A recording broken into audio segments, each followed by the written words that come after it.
Good day. This discussion video is intended for Psychology 123N, Psychology for Exceptional Children. The exceptional children differ in some way from the average.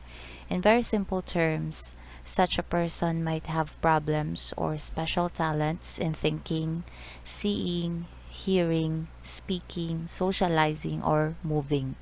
More often, that child has a combination of special abilities or disabilities. Many people with disabilities have abilities that go unrecognized because their abilities become the focus of concern and distract attention from what the individual can do. This subject is being offered especially to you psychology major students for you to study the disabilities of exceptional children and youth. You are here to learn how to help these individuals in making them use the maximum level of their abilities in their respective homes, school, and the community. Some children with disabilities that are not obvious to the common people need special programs of education and related services to help these children live full, happy, productive lives. However, we must not lose sight of the fact that the most important characteristics of exceptional children are their abilities, not their disabilities. First, we need to recognize an important distinction between disability and handicap. A disability is an inability to do something, a diminished capacity to perform in a specific way. It is an impairment. A handicap, however, is a disadvantage imposed on an individual. You see, a disability might or might not be a handicap, depending on the circumstances. Likewise, a handicap might or might not be caused by a disability. Let's set an example. Blindness is a disability that can be anything but a handicap in the dark. Even in the dark, the person who has sight is the one who is handicapped. Another example here, let's set a person who has a missing limb. That person has a disability since he is unable to perform an activity within the normal human range, which is being unable to walk, and however, because of the different advancements of technology and inventions, someone can walk or even have the ability to go to a certain distance as long as that person with a disability has the tool to do that. The term handicap comes in when there is an advantage resulting from a disability that limits the role of the individual. A person who is unable to walk can use a wheelchair, but the disadvantage may be caused by architectural barriers like the design of the stairs or other people's reactions, such as stereotyping or not giving them opportunities to do the things they can do. When working and living with exceptional individuals who have disabilities, we must constantly strive to separate their disabilities from the handicaps. That is our goal, should to confine the handicaps to those characteristics and circumstances that can't be changed, and to make sure that we impose no further handicaps by our attitudes or our unwillingness to accommodate their disabilities. Another important distinction is that between inability and disability. All disabilities are an inability to do something. However, not every inability to do something is a disability. That is, disability is a subset of inability. Consider age and ability. Most 6-month-old infants cannot walk or talk, but they are not thought of having a disability because their inability is age appropriate. However, if that inability extends well past the time or to a certain age group when most children learn to walk and talk, then we consider their inability a disability.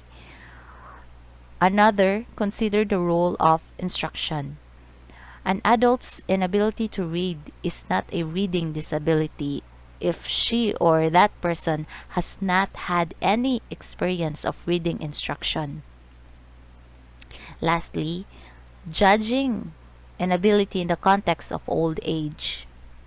The average 70-year-old cannot run 10 kilometers, but most 70-year-olds can walk a considerable distance.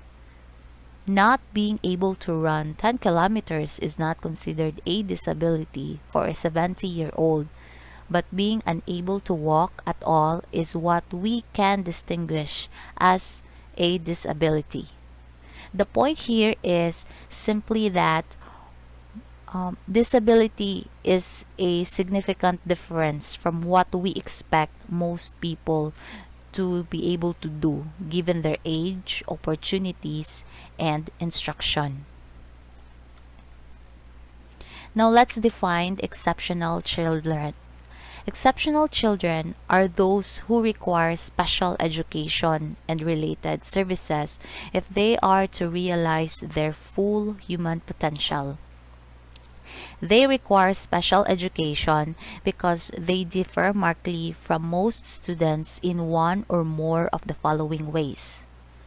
They may have intellectual disabilities, learning or attention disabilities, emotional or behavioral disorders, physical disabilities, disorders of communication, autism, traumatic brain injury, impaired hearing, impaired sight, or special gifts or talents. Two concepts are important to this educational definition of exceptional learners. First, diversity of characteristics, and second, need for special education. The concept of diversity is inherent in the definition of exceptionality. The need for special education is inherent in an educational definition. So, exceptional children differ from most or typical or average individuals in a particular way that their education or any formal learning must be relevant to their specific need or improvement. Their education significantly varies and should have relevant demands of instruction that differ from what most typical learners require. The physical attributes and or learning abilities of some children, however, in regard to those children called exceptional children, differ to quite an extent from the norm, either below or above, that they require an individualized program of special education and related services to fully benefit from education. The term exceptional child includes all those children who experience difficulties in learning, as well as those whose performance is so superior that modifications in curriculum, teaching methodology, and instructions are necessary to help them fulfill their potential. Here in the Philippines, a policy was implemented in which there must be a support of special education for exceptional children. That is the Republic Act 7277, or an act providing for the rehabilitation, self-development, and self-reliance of the disabled person and their integration into the mainstream of society and for other purposes. The RA 7277 is in strong coordination with the Department of Education, Culture and Sports, wherein There must be an establishment of special education classes in public schools in cities or municipalities. But with the current status of our country, knowing that we're one of those third world countries, special education programs are difficult to access, especially to rural communities. It has been reported that the success of special education is usually reported in urban communities, wherein there's a support for the learning facilities and well trained personnel. Here are some additional issues concerning SPED and other related services in handling exceptional children here in the Philippines. Based on what I have mentioned in my previous slide, there's still limited access to SPED, in which is more common in urban areas compared to rural ones. One of the major causes of it is the lack of funds. That's why there's inadequate service throughout the country, such as limited facilities, materials, and equipment for systematic and scientific early identification and screening procedure. Please also take note that for those private institutions offering these related services, for these exceptional children, they are much more costly compared to those average education. There's also a major issue regarding the fast turnover of trained personnel. Most of these professionals are seeking employment in other countries since they offer higher paying jobs compared here in the Philippines. As a result, we do only have a limited number of these professionals in our country.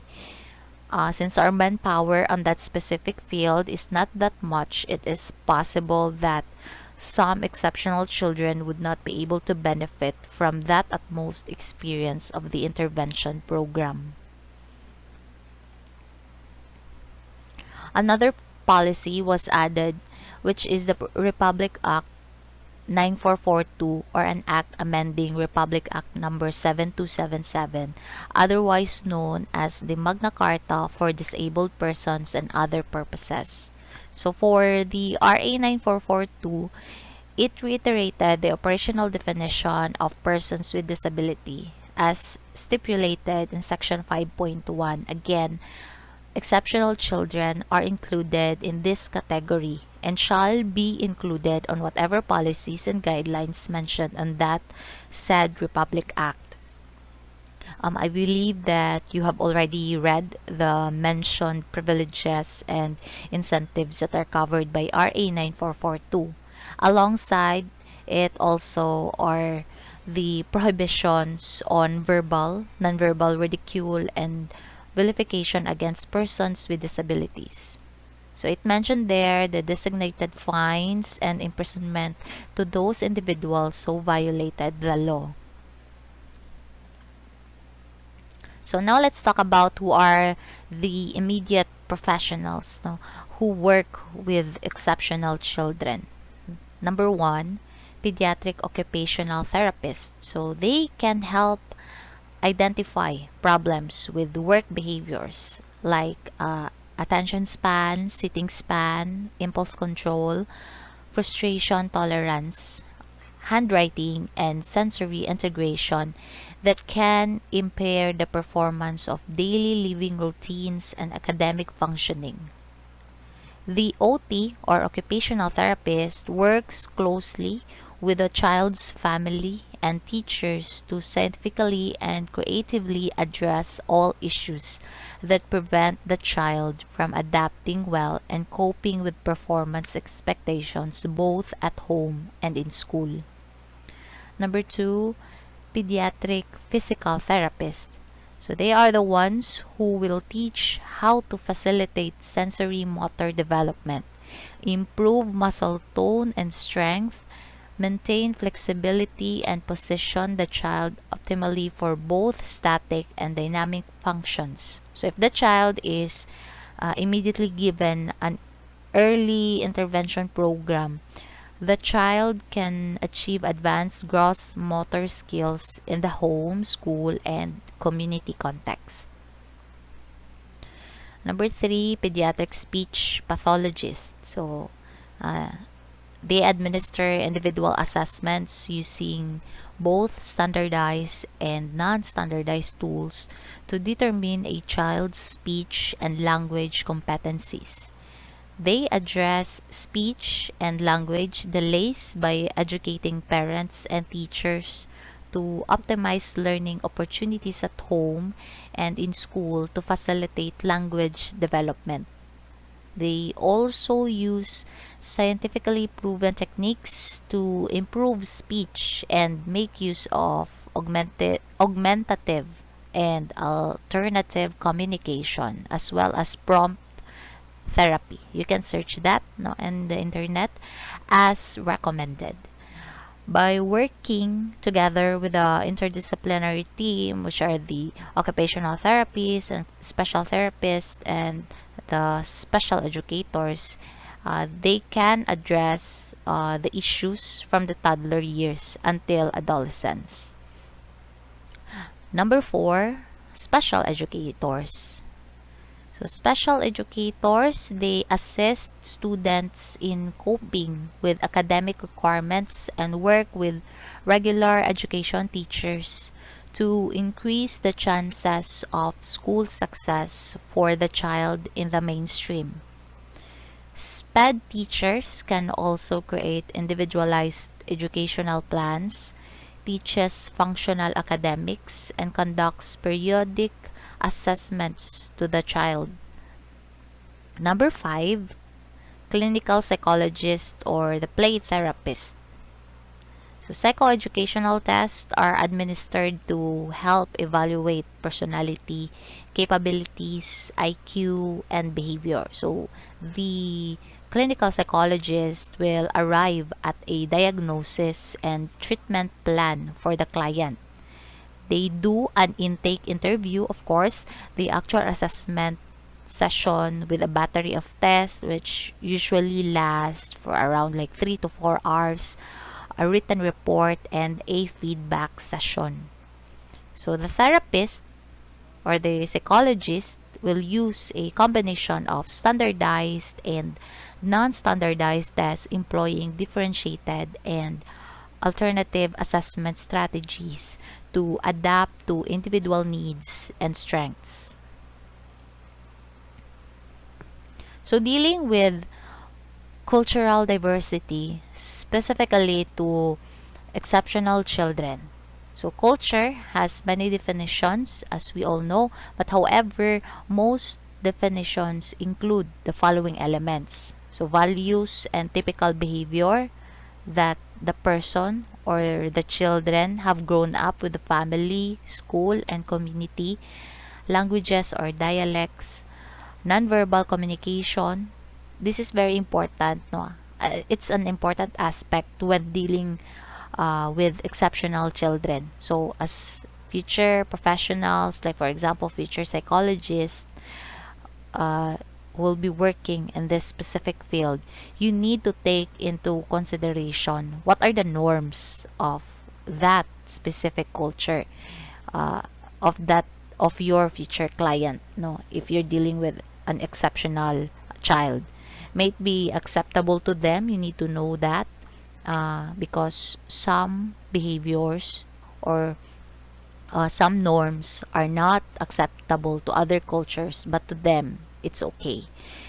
Then awareness of one's cultural identity and what are their worldviews or general perspectives, especially if these children have some sort of prejudice to a certain thing or a group of people that might affect their behavior. So, how to deal with these concerns regarding cultural diversity? Well trained professionals that will be handling exceptional children must have strong academic programs that foster success for all students in general and special education. They must implement effective, appropriate special education policies and procedures for early intervention, referral, assessment, eligibility, classification, placement, and re-evaluation. Then, increase the level of the home, school, and community involvement in education, which is very important. And lastly, use diverse community resources to enhance and implement educational programs for all students. One of the most important aspects in helping these exceptional children is the active participation of their respective families.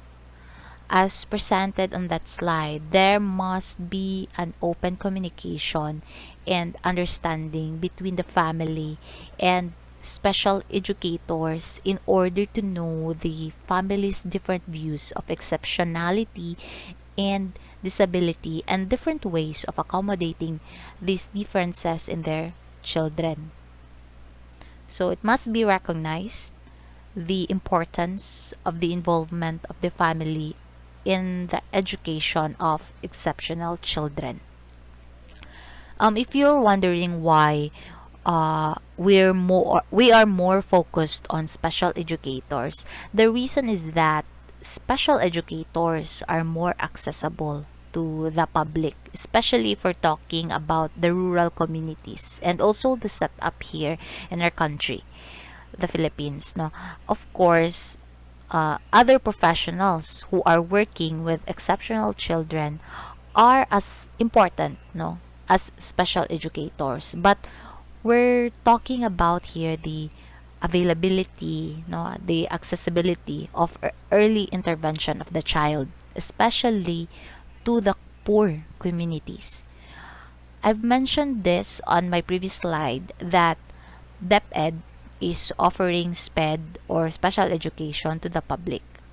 Better, no, to those who can afford the other related services for the child, but for those who can't, special educators from DepEd are the frontliners for these exceptional children.